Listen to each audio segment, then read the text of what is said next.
Newly released body cam footage of the first officers to reach the area of the Mandalay Bay Hotel in Las Vegas shows them waiting in the hallway, a floor below Stephen Paddock's room, as he rained automatic gunfire down on the crowds below.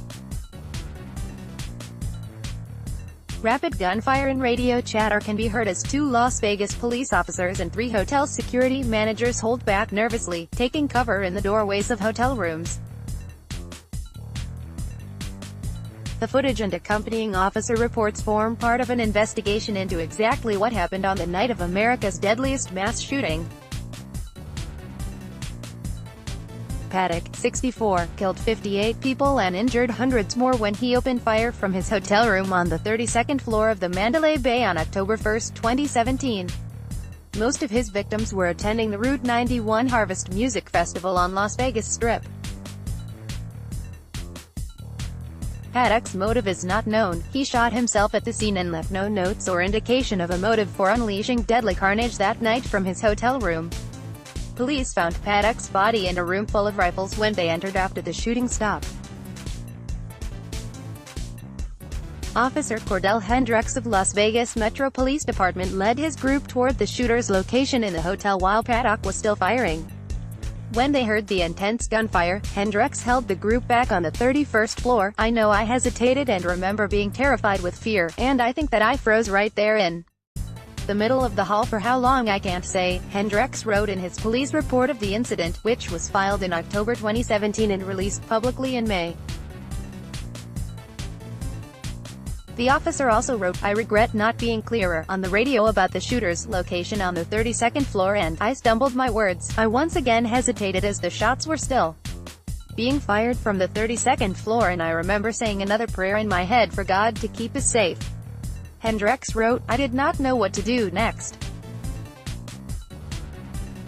I remember thinking that I had myself, my day, 2 trainee and 3 security managers. Between the 5 of us, only I and Officer Varson were wearing body armor, and all of us were only armed with a handgun each.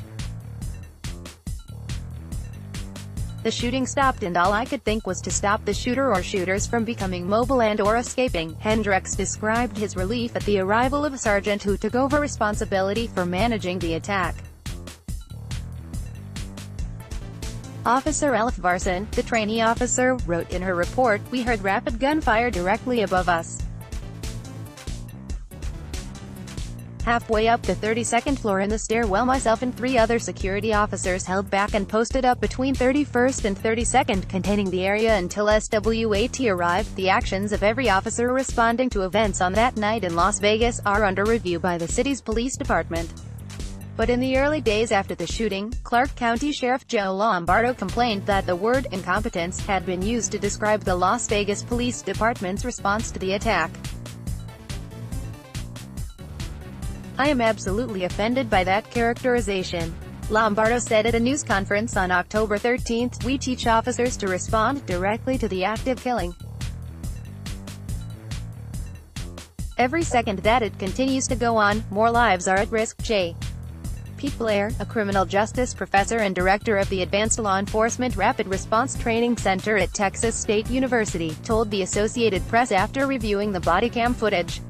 "But we don't expect them to take unnecessary risks," Thor Eels, executive director of the National Tactical Officers Association, who watched the body cam footage, told the news agency that this is not a training issue, that you can simulate an active shooter scenario, but it's not the same as when real bullets are flying. Las Vegas Metropolitan Police Department did not respond to Newsweek's request for comment.